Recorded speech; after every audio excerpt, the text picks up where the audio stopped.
Now, what a go on is CVM TV's new Vox Pop program, Vibes Yes Vox Pop program. Hey Jamaica, you're watching What a Guan. What a Guan. Coming to you from Montego Bay. Hello, my people.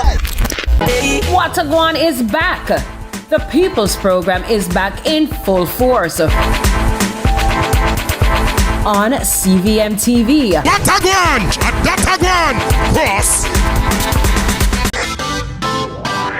Every dream conquered is another dream gained. I land and I fly again like a jet plane. Headed straight in your direction. 'Cause I'm wiser, one step closer. I'm winning 'cause I work so hard. And the music keeps on playing. And the people that I say we are my show tonight. Oh, what a feeling. Don't stop dreaming. Keep on believing in the power of the feeling. Whatever you want, take a chance. Song in your heart, step in your dance. You got a spark, don't fit it down. Shine your lights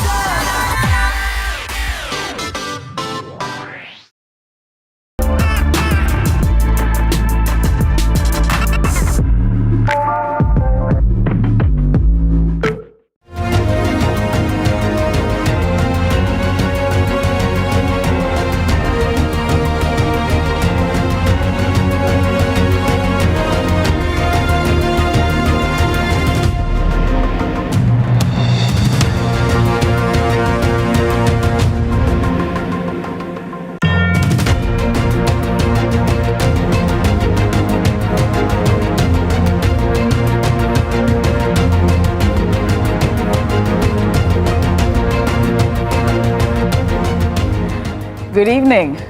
Tonight, Jamaica is being asked to make a choice. Pay now or borrow later.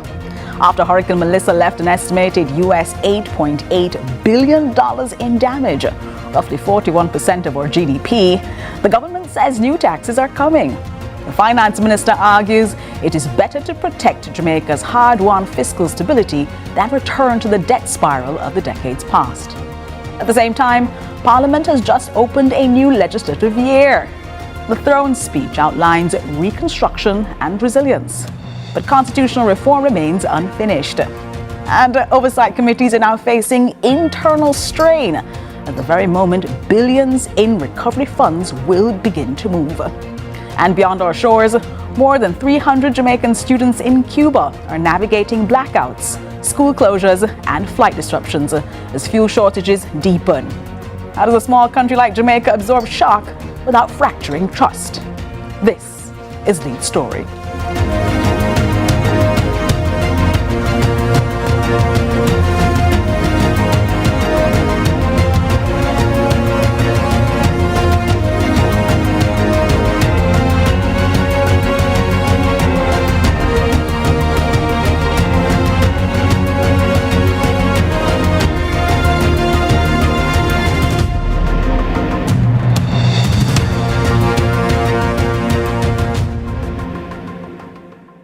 The Independent Fiscal Commission, the IFC, estimates Hurricane Melissa caused US $8.8 billion in damage. Customs revenue alone reportedly declined by approximately Jamaican $12 billion during the relief phase. And yesterday, Finance Minister Favour Williams made it clear new revenue measures are coming. So, the government's argument is this. Jamaica reduced its debt dramatically over the past decade. It now holds a BB- stable rating from Fitch Ratings, one of the big three global credit rating agencies. Borrowing broadly for general recovery risks reversing that progress. Instead, the state will seek to raise taxes. But who bears the burden? Joining us now is economist Janelle McEwen. Hi, Janelle McEwen. Welcome to Lead Story. Good night. Thank you for having me. Janelle, the finance minister argues that borrowing more is a debt trap. However, with the economy projected to contract by about 11 to 13% this quarter, is introducing new taxes now a recipe for a deep, long economic decline? Right. So we have to approach this particular moment with some clarity. So Jamaica is not raising taxes because it wants to. So what happened is that we understood that Melissa would have caused significant damage for infrastructure, and the tax being raised now is a climate shock. Because of the climate shock, it has permanently affected us. So the government is saying, hey, we can't borrow more and reverse all that work that we would have done over the decade, over the last decade.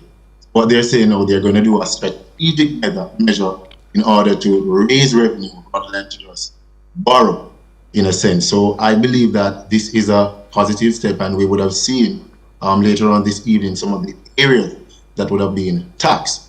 Also want to note that in economics, where the damage is the lowest, we have to ask ourselves some question like the objective of recovery is simple. We have to protect growth, we have to protect employment, and we have to protect the vulnerable. And so far, these measures that have been implemented or that are going to be implemented, they are doing just that. All right, well, Janelle, we went on the streets asking people today, after hearing what Minister of Finance Fiscal Williams indicated yesterday, that there would be, for the very first time in almost a decade, new taxes if they could handle it. Let's take a listen. We can't deal with the ones that we have already. So why you want to impose a disaster tax on us? For what reason? And not our fault. In Jamaica, we're not ready for any taxes because at this point in time, everything has gone skyrocketed. And situation, as you can see, we just passed through Melissa, and it's a lot of things that we have to go through. We have to be prepared, looking after the elderly, looking after those who have suffered a lot. Many have lost their houses, and some of us have to be using our own resources to be taking care of those who have received devastation. So that's it. No more taxes. We can't manage it. Nobody wants to be paying any more money at this time. There should have been some funding or saving to cover these type of expenses. So you're hearing Janelle McEwen from Jamaicans, having heard now what the minister said yesterday. Minister Fiscal Williams indicating that out of Hurricane Melissa, we'll be paying more taxes. You said, yeah, we have to hold on to those hard-fought gains, something that the minister said as well. But is it possible that the government is being too disciplined? At what point does protecting one of our stable credit ratings from Fitch, for example, BB minus, or Moody's, or Standard & Poor's, become more important than the immediate survival of the Jamaican households? Those persons there you heard from said they can't manage anymore. I don't think that some people understand the magnitude of the damage that Hurricane has done. And while I do understand what they are saying about immediate taxing, most of the taxes are going to be strategically implemented, are going to be immediate. But what most people don't understand is that if the government continues to borrow, right, debt will increase, and when debt is increased, that will push away foreign direct investment and can cause significant increase in the unemployment rate. So while I understand the short-term perspective, many are not looking at the long-term perspective, which is what's going to happen years to come. What's going to happen to our kids when they will come and inherit a time like probably from the early 90s coming to the 2000s, what happened with the financial crisis back. I do understand. I think the current administration would have not increased taxes for over a decade, and people would have gotten so used to it now, hearing about tax now is like, really? Why are they going to raise tax? But get where they're coming from. I think this administration has done so well during crises where they would not have increased any tax, and we would have still show a level of resilience and recovery, as we would have seen with COVID. And now the response from this current administration in the early stages that they provide grants, helping small businesses, and we would have seen how they are slowly but surely, and even within our tourism industry, one of the reasons why the government has not proposed the tax immediately, but rather later on, probably next year, is because of the same reason, because they realize that recovery is still taking place, and they have to ensure that firms, especially the tourism sector, that tax is about tourism services, they have to ensure that they recover strongly before they can just go ahead implement that. That sounds good, Janelle, and I'm sure as an economist this makes sense to you as you're looking at some of the longer term consequences of what Jamaicans might be facing. But some already remember austerity. They remember having to grit down and repay. And they're looking and saying this is already a tough time, especially since the World Bank and the IDB have already estimated the damage at 41% of Jamaica's gross domestic product.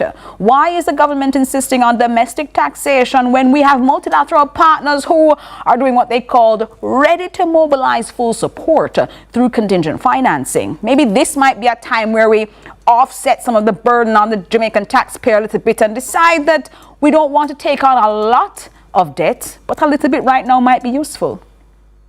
Well, we have to remember the blended financing package that we have already done. Approximately 6.6 billion US already. That is not free money as some may think. It's just concessional loans and loans at lower interest rate, which it is because of our macroeconomic stability why we could go to the table with such leverage. So to think about this now, what if we go ahead and borrow? Then we have a next international, a next global shock, maybe something happening in the US and have a global shutdown, or we have another hurricane, or will we approach it? So we have to think about all these things. And I do understand that some people are thinking that it is going to be painful in the short term. Yes, it's not going to be a seamless process. But when we look at what is being proposed to tax currently, like for example, cigarette, SCT, that's a special consumption tax on alcoholic beverage, and so forth, it is a step in the right direction. So a tax on vices effectively, so making a behavioral change here in Jamaica potentially, along with then bringing more into the government coffers. Right. So again, we have to be mindful of the current situation. As I said before, this current administration has done so well over the last couple of shocks that we would have experienced. I understand the optimism, but there's a reality that's facing us. This current budget that the Minister of Finance will be speaking about is the Melissa recovery budget. And that budget, 8.8 billion USD to revenue. Yes, I do agree that there are other means. For example, we can be more efficient in our revenue collection. And while we're proposing tax, I believe that the government will also be enforcing a lot more revenue collection measures in the near future to really get this done. Well, if that is certainly something that we're going to be looking at, let me talk to you about something that is also on the minds of Jamaicans as they watch this. Last year we had heard come 2026, we will be seeing an increase in the personal income tax threshold.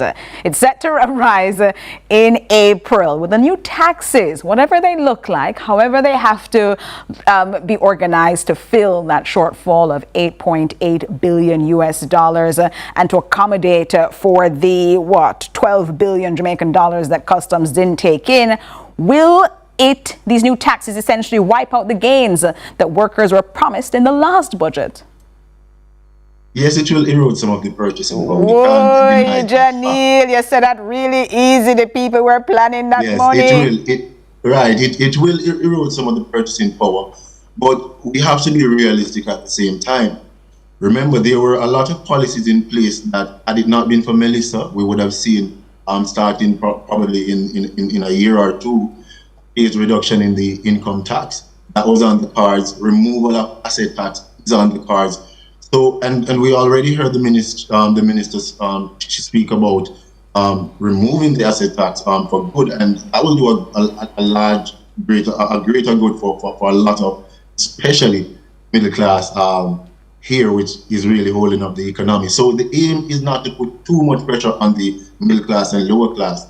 And as you realize, these taxes that this current administration is proposing is targeted towards things that are not necessarily necessities. Well, life, as you know.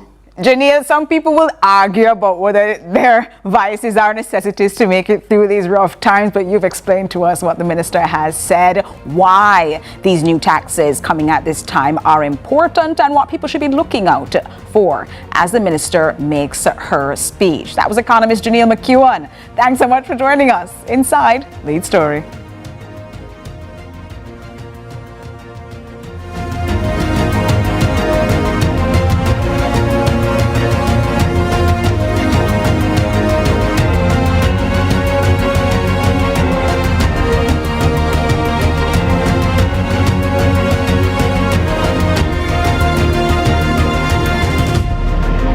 Let's delve deep into the issues. We'll take you beneath the surface.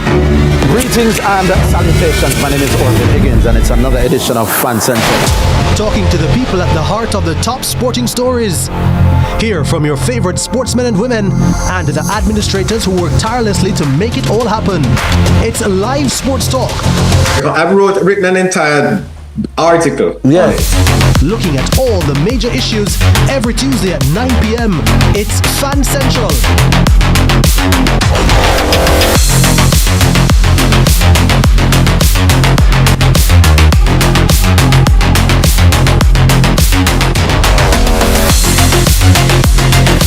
Jamaica's unemployment rate has fallen to 3.3%, down from 13.2% in 2016. Our government's continued focus on job creation is delivering real results.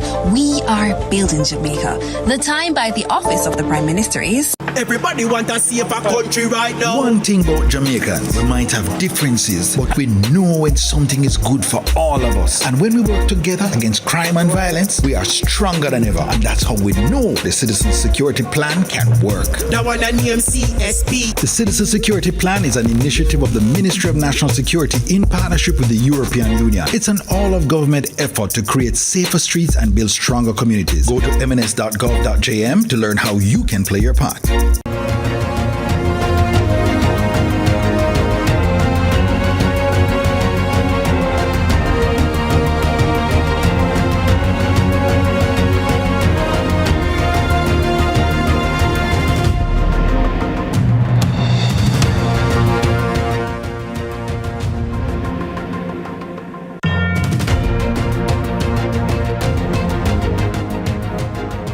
If segment 1 was about the cost of recovery, well, segment 2 is about the plan. Governor General Sir Patrick Allen today delivered the throne speech under the theme, Building Forward, Enhancing Resilience, Expanding Opportunity.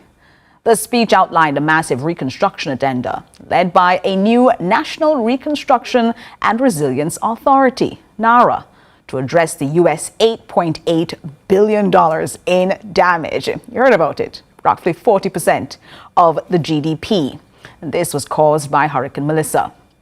The speech functions as the government's legislative and fiscal roadmap for the 2026 to 2027 fiscal year. And this year, it's anchored almost entirely in reconstruction. But as a representative of King Charles III read out the government's priorities, the ceremony itself felt like a contradiction. We're a nation debating a transition to a republic, yet our legislative roadmap is still delivered from a throne by the representative of a foreign monarch. So, does constitutional symbolism matter when the bridge is down and the treasury is empty? Or does our colonial framework limit the very resilience we are trying to build? And after all that we had to deal with last year with Hurricane Melissa, does reconstruction at this scale demand extraordinary powers and extraordinary oversight?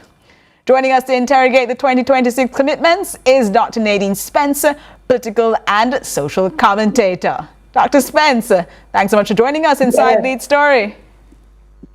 Thanks for having me, Jody. Thanks for inviting me. Absolute pleasure. We're looking now at the speech by the Governor General, Sir Patrick Allen. The 2026 speech was delivered by this person.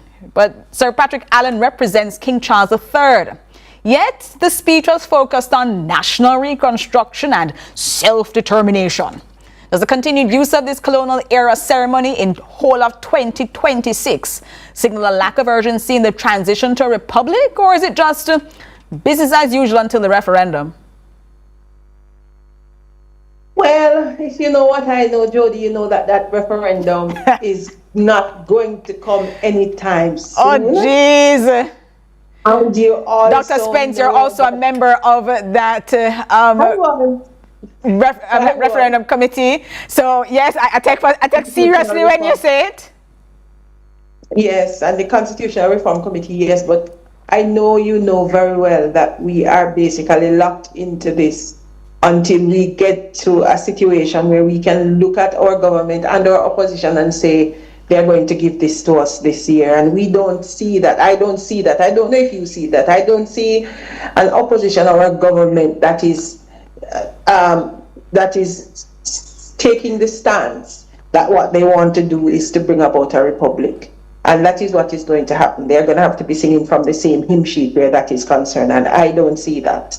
So for me, this is a shell of the project. Even though the Governor General made reference to it in his speech, it was just a one-liner. And it didn't sound as if there was any serious plans, thought, or conviction behind it. So we'll see, but in my own estimation, it did what it was supposed to do, which was to signal that the democracy is moving on, even in spite of the damage done through Hurricane Melissa and the significant rebuild that is going to be necessary to put our nation back on track.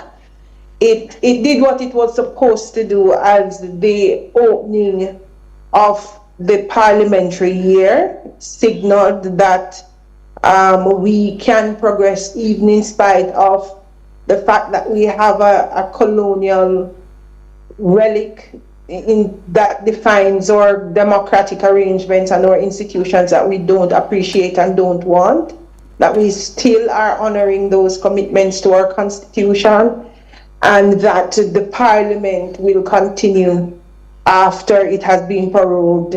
And this is the signifier that we are going to have the conversations, the debate that is necessary to interrogate the government's plan. So I think two things can be true, right? We really want the change, but also the current arrangements are working for the time being. All right, well, let's look at the current arrangements and some of the plans that have been put on the agenda, because the new Resilience Authority is something that the Governor General in his throne speech today spoke about. Through him, the government announced a National Reconstruction and Resilience Authority. I spoke about it before, but it pops up in the throne speech today, talking about the special powers. From a governance standpoint, Dr. Spence, is this a necessary move to bypass bureaucracy in a crisis, or is there a risk of creating a super agency that operates with less parliamentary oversight? I think my own assessment of how we've come to this point where we talk about a bureaucracy that sometimes seemed to not just unwieldy, but too difficult to navigate, especially in times of crisis like we are going through now, is that what we've done is that we keep layering on bureaucracy on top of bureaucracy, or process on top of process, so much so that we've built a bureaucracy now that in a time of emergency we find that it's difficult to navigate. And we've heard the constant talk about how much work is delayed and how much thick on the back burner, because whether it is that the bureaucracy is difficult or it is that people don't know how to navigate it successfully, I'm not sure where we would end up on the other side of that debate. But I do know that the response to Hurricane Melissa needs to be much more urgent, needs to be much more on the front of the agenda than we would have normally in our regular financial year. When you look at some of the projects that have been named as critical projects for Jamaica's development through the years, especially through these last 10 years that this government has been talking about project on top of project and how slow they have moved. The Cornwall Regional Hospital, even as we talk about the urban center in St. Thomas, they moved pretty slowly. And if we're talking about building houses, building communities, putting people back on track, dealing with some of the immediacies of life, we can't continue to do so at the same pace that we are doing now. So I think we do need a way around the bureaucracy. I hope, and I having served on boards and worked in the oversight space, I know that we have a good accountability framework, and I also know that we don't trust it very well. So I'm not sure if it is our I think now that the accountability framework is strong, so strong that it has become unwieldy. It's our trust that we need to fix. So I think that the mechanism that has been laid out in respect of this particular response, I think it might be appropriate. I think it's our own perception of it that might be our downfall. All right, well, let's take a look then at some of the things that we're looking at, because all the plans that we wanted to be accountable for in last year's throne speech were about next chapter. We said, yes, we're laying out an ambitious plan, but then Hurricane Melissa hit. Looking at the 2026 agenda, is this truly an expansionary vision, or is it a defensive document designed to primarily manage the fallout, the $8.8 billion damage that Jamaica has to deal with? Because for all we want to talk about all the layers and everything, we still have to deal with Hurricane Melissa. Well, it has to be both, it has to be defensive, it has to be reactive, because we are not preparing for a hurricane to come. We are responding to a disaster that happened last year, so it's reactive in that way, right? The other thing about it, but Dr. Spence, it goes through all of the ministries, the speech by the Governor General, and every single ministry had to deal with Hurricane Melissa, so much so that you're saying for the next year, it seems, we'll still be dealing with Hurricane Melissa. Right, so that's what I'm saying. This was not, I think when we are in Kingston, we might miss the fact that Hurricane Melissa hasn't left us, that there are some people still living with the consequences of, there are some people who are still having to navigate what Hurricane Melissa left behind. We haven't moved past it.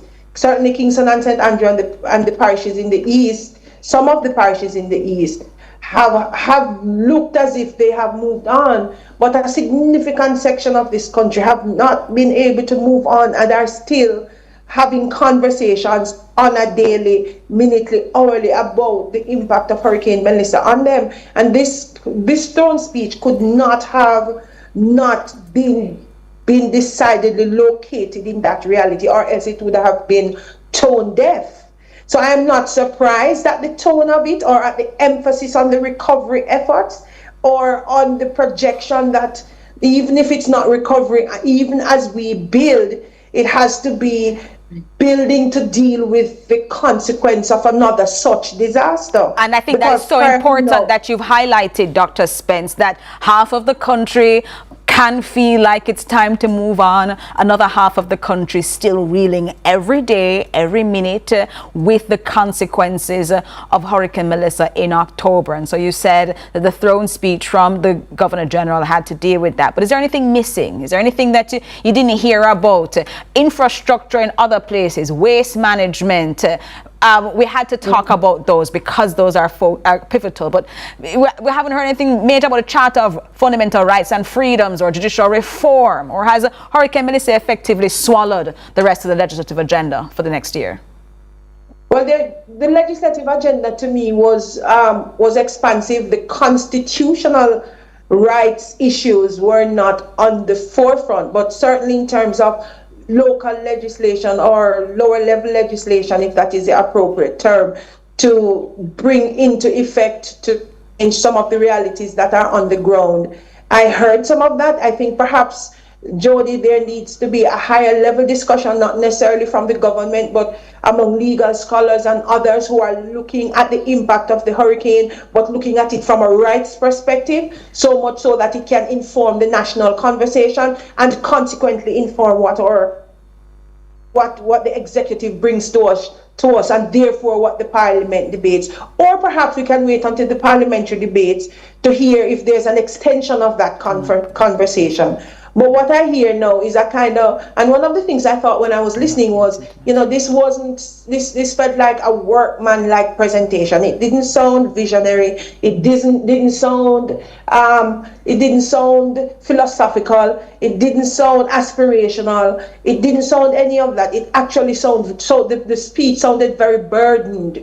It sounded as if it was being weighted down by the weight of the reality that it had to deal with, it had to contend with. And that's the weight of a reality, Dr. Spence, of Hurricane Melissa, something that you've made very clear, that it might have been in 2025 for some people, but it is a minutely reality for others. And the nation will have to be dealing with that for the coming months. Dr. Spence, political and social commentator, thank you so much for joining us here inside Lead Story. As usual, thanks for having me. An absolute pleasure, Dr. Spence. We're going to talk to you about some more of this. Stay with us here inside Lead Story.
Jamaica, make we do the right thing. Make we live good today for a better tomorrow. Talk it out. Don't fight it out. The time by the Ministry of National Security is 6:30. Let's delve deep into the issues.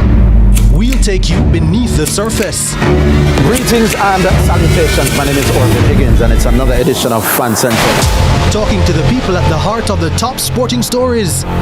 Hear from your favorite sportsmen and women and the administrators who work tirelessly to make it all happen. It's live sports talk. I've written an entire article. Yes. Looking at all the major issues every Tuesday at 9 p.m. It's Fan Central.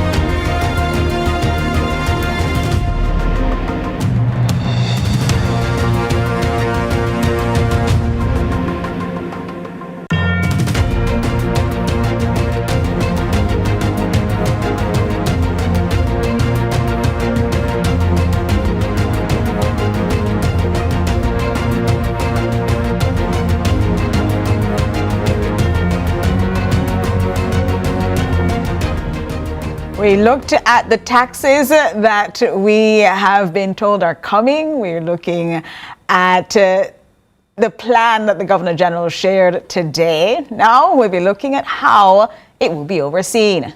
In the world of government spending, the Public Administration and Appropriations Committee, the PAAC, is the gatekeeper. It is a body charged with monitoring the public purse in real time, not after the money is spent, not after the audit report is tabled. While the checks instead are being written. But tonight that gatekeeper is in the midst of a high-profile shake-up.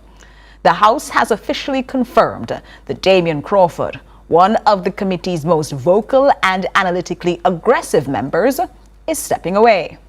He's been replaced by his colleague, Dr. Alfred Dawes. Now, committee changes are not in and of themselves unusual, but here's why it matters. Let's first take a look at Damian Crawford and then the response as Dr. Alfred Dawes replaces him. You have been removed from the PAAC. Yes, was this a voluntary decision on your part, or were you pressured to step aside? I'm a little, first of all, disappointed by the conversations, because on the same day, we also spoke about the threat that we're having from the casino gambling, in particular the opportunity for Jamaicans to gamble with credit cards and to gamble in debt. And that is of much greater risk than moving on the PAAC.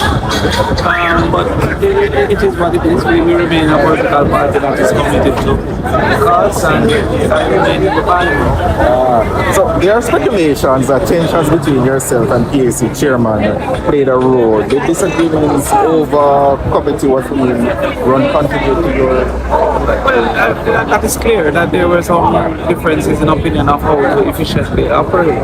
But on the same, as I said on Tuesday, the same day that the motion was raised, my Prime President Golding gave full support to an opinion that I had. and I gave full support on casino, and I gave full support to opinion that he had on the asset tax. So the opinions that we have about the country and the direction of the country is much more consistent than the opinions of personal relationships. Well, that was Damien Crawford there at today's ceremonial opening of Parliament. He, though, has just said to us that we are focusing on the wrong thing, but the PAAC is important because reports indicate that him stepping aside was not a strategic rotation. It follows a visible and growing rift between Crawford and the PAAC chairman, Peter Bunting. We've seen the footage from the January sittings with Crawford accusing the chairman of consistently answering questions directed instead to the technical witnesses that Crawford is asking questions of. At one point, he asked pointedly whether he was even permitted to participate. This internal friction within the opposition, though, comes at a precarious time. But Dr. Alfred Dawes, who replaces him, had this to say. You're stepping into the PAAC.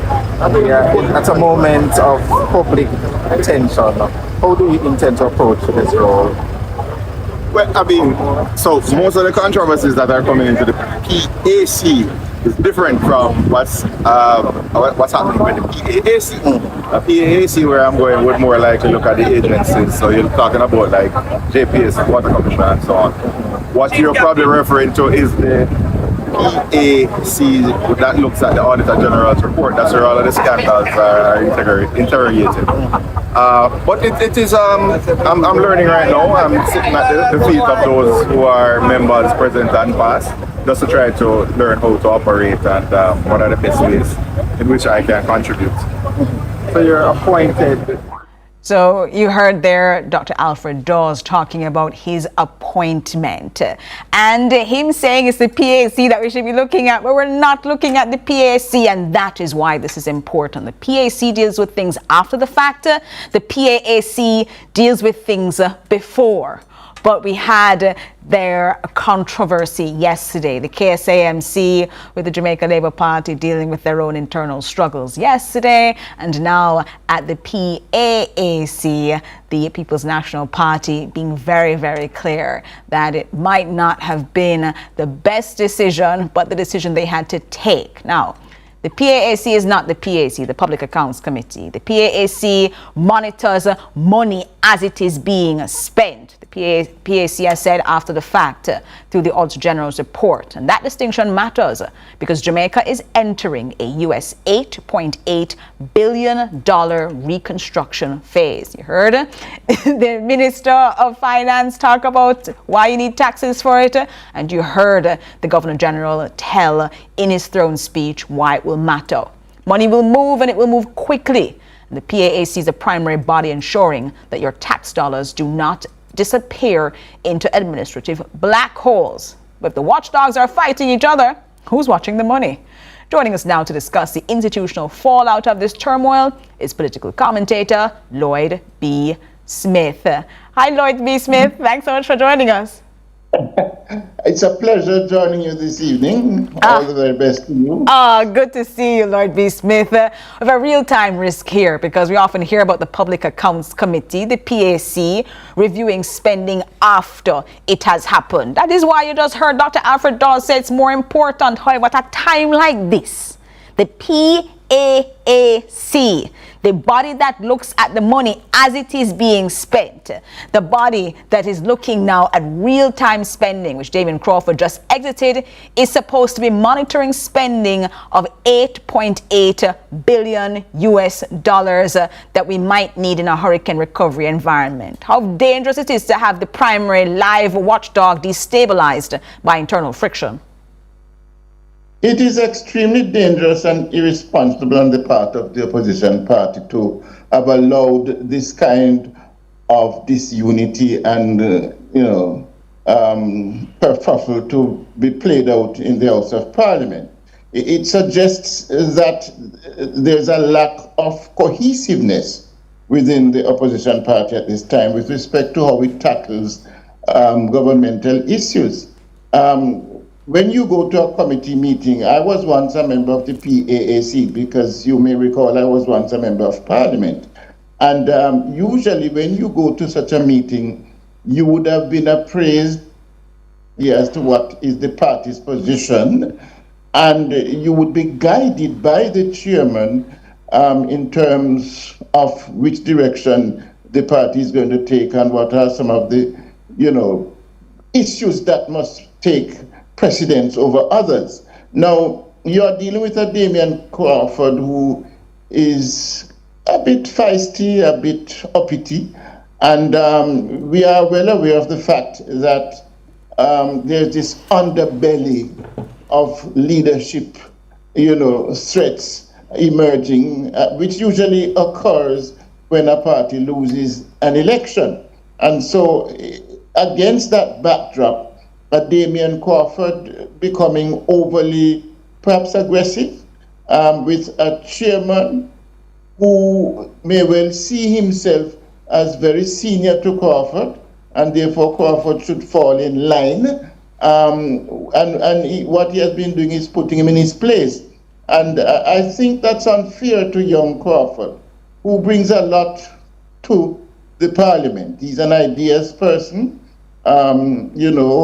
He tends to pull the rat from under the rug, and he should be encouraged. And we must not reach a stage where the older parliamentarians set about to almost silence the younger ones and do not give them the real opportunity to express themselves. I think this situation is very unfortunate. That is an unfortunate situation if that is the way that members of the People's National Party would characterize it. But there's also an institutional memory gap that is raised here, because Damian Crawford is known for a very specific data-heavy style of interrogation, essentially auditing the math during the sitting, saying in one of the sittings in December, the math was not mathing.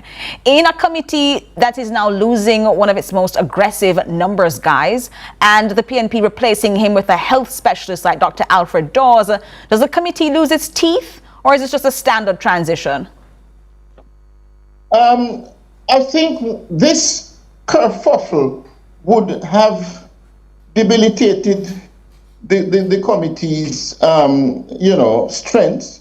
It will now be seen as a sort of, Cascas affair. And it's unfortunate because the PAAC, as you mentioned, looks at the nuts and bolts. It looks at how, taxpayers' money is being spent or should be spent, and, checks and balances and so on. And for this sort of, Cascas to have developed at this stage, especially against the backdrop of where we are going. If we listen to the throne speech today, if we listen to what the Minister of Finance said earlier, new taxes coming, there's going to have to be a very tight fiscal environment. The PAAC now should be fully united and ready to face all those challenges as the people's watchdog in Parliament.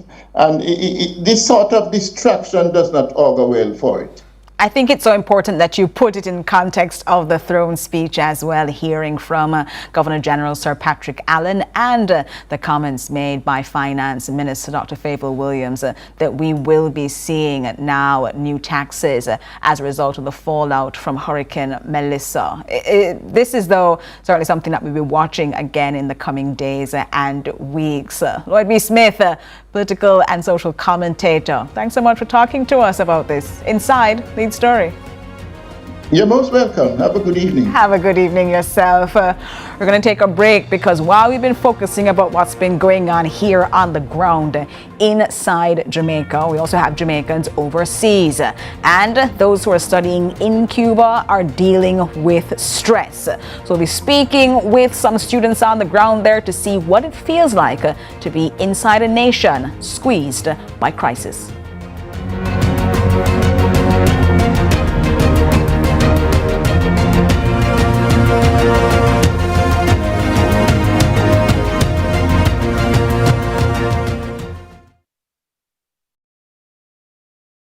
Delve deep into the issues. We'll take you beneath the surface. Greetings and salutations. My name is Orville Higgins, and it's another edition of Fan Central. Talking to the people at the heart of the top sporting stories. Hear from your favorite sportsmen and women and the administrators who work tirelessly to make it all happen. It's live sports talk. I've written an entire article. Yes. Looking at all the major issues every Tuesday at 9 p.m. It's Fan Central.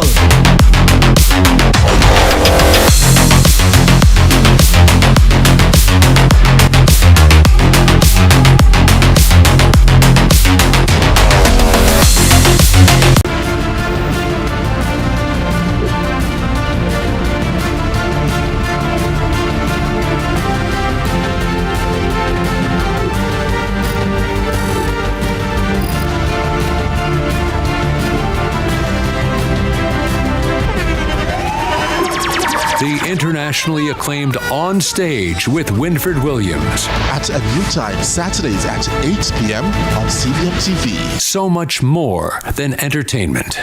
Every dream conquered is another dream gained. I land and I fly again like a jet plane. Headed straight in your direction, 'cause I'm wiser, one step closer. I'm winning 'cause I work so hard. And the music keeps on playing, and the people them I say we are my show tonight. Oh, what a feeling! Don't stop dreaming. Keep on believing in the power of the feeling. Whatever you want, take a chance. Song in your heart, step in your dance. You got a spark, don't put it down. Shine your lights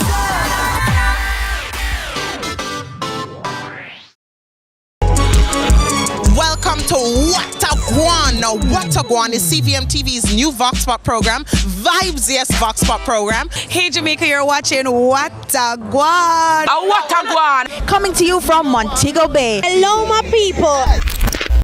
What a Guan is back. The People's Program is back in full force on CVM TV. What a Guan. That a Guan. Cross. Turbulence to future, I'm going to end that CVM. See it happen. We've got the love others are searching for.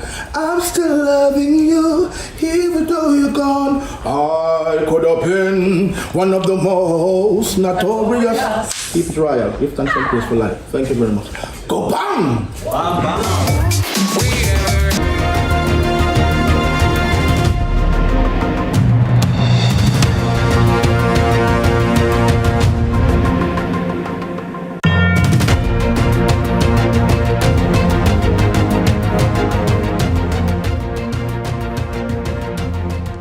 We're looking at a situation now when regional stress becomes a local problem because Cuba is experiencing severe fuel shortages and rolling blackouts. Jamaica's Foreign Affairs Minister, Kamina Johnson-Smith, has confirmed that the government is monitoring over 300 Jamaican students in Cuba, with a WhatsApp group of approximately 320 students having been formed to coordinate updates. Now, we have a lot of students on the ground there, but some institutions that they would have been attending have reportedly closed for up to 4 weeks. Airlines have also indicated that they're facing fuel constraints, limiting flight options. For parents in Jamaica, this is not geopolitical theory, it is lived anxiety. And so they're watching their students and their loved ones there inside Cuba dealing with this situation. We're talking to one student first from Jamaica who is on the ground living the reality there inside that country. And so we have a voice note from a medical student in Cuba talking to us about what it feels like to be in a country that is being squeezed minute by minute by increased U.S. sanctions. Let's take a listen. Personally, I am currently in my final year in my medical internship, and so my training takes place primarily in the hospital rather than a traditional classroom setting. And so my daily routine in the hospital has continued without interruption. We still have to show up on ward, we still have to do our 24-hour duties. We still have to attend to our patients. Cuban interns and international interns play a major role in the healthcare system here in Cuba, and so we have to show up. Among other things, we want to learn, and the best way to learn is by showing up and doing. And I have just 5 months remaining, and so my focus remains firmly on just completing this stage of my education. While some institutions have had to adjust their formats, I can speak for my faculty and for my year group in particular that our pathway has remained steady. And we are prayerful, I'm hopeful, and I have faith in God that I will be able to cross the finish line. So despite the external circumstances, my commitment to my studies and to my future in medicine has not wavered. Well, over the past few weeks, while daily life for most continues in terms of work and responsibility, there have been noticeable shifts in the day-to-day environment, and the most immediate change people are facing right now is the extension of daily blackouts, which now last longer and occur more frequently than before. Additionally, public transportation has become less reliable, and the fares have increased considerably, which, as you can imagine, places an additional strain on workers and students who need to commute. And with that said, there is a sense of resilience here in that despite these mounting challenges, Cubans and international students continue to show up and support one another and just move forward. It's not really a case where everything has stopped. It's rather a continuation under these increasingly difficult conditions. Continued difficult conditions. That's now what we're hearing from that Jamaican student who has sent us an anonymous voice note talking about what it is that she's facing as she completes her medical studies there in Cuba. Now, we've been talking about the situation in Cuba inside Lead Story's Global Lead, and we have been talking about this for a few weeks with Professor Anthony Clayton joining us 2 weeks ago and saying that Cuba had about 3 weeks of fuel supply left, thanks to increased sanctions put in place by the United States. Sanctions that are also now extending to third countries. Before all of this, Cuba was receiving most of its oil from Venezuela and from Mexico. But with the kidnapping of Venezuelan President Nicolas Maduro in January, the oil coming from Venezuela stopped, with the United States now taking control of that access point for Venezuelans, rather for Cubans. You're also seeing there that there are fuel shortages affecting Jet A1 fuel supply. And that has meant that airlines like Air Canada, the largest airline in Canada, have now indicated that they are suspending flights to Cuba, and other airlines are watching as well. Cuba's also said it has no jet fuel to give anybody, and so flights to the island therefore will be limited. But that means then that exiting the country is going to be very difficult as well, including for Jamaican students. Now, Minister of Foreign Affairs and Foreign Trade, Camilla Johnson-Smith, has indicated to the nation that the ministry is keeping an eye on the situation. We spoke about that WhatsApp group of approximately 320 Jamaican students in there as they assess the situation of what's going on. And those students in private institutions, she said, are making decisions about what to do next. But many of those are scholarship students who are there in Cuba.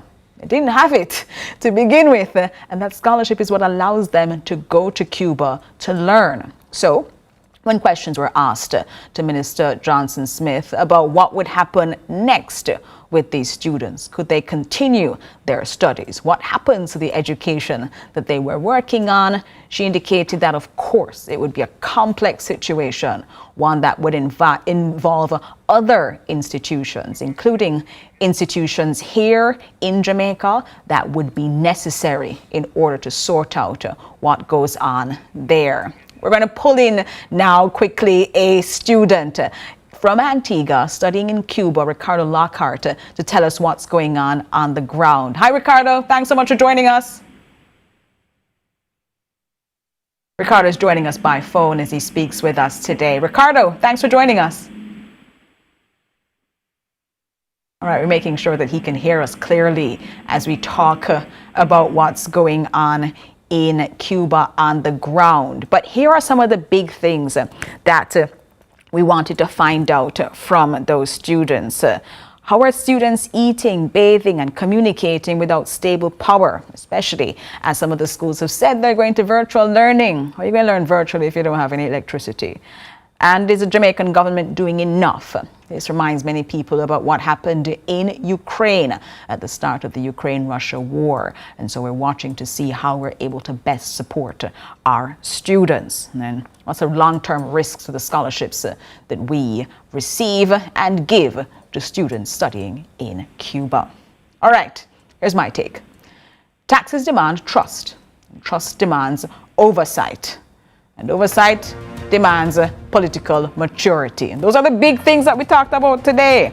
Small states as well must balance fiscal discipline, constitutional evolution, and institutional stability. And then we see how regional pressure can impact us here at home.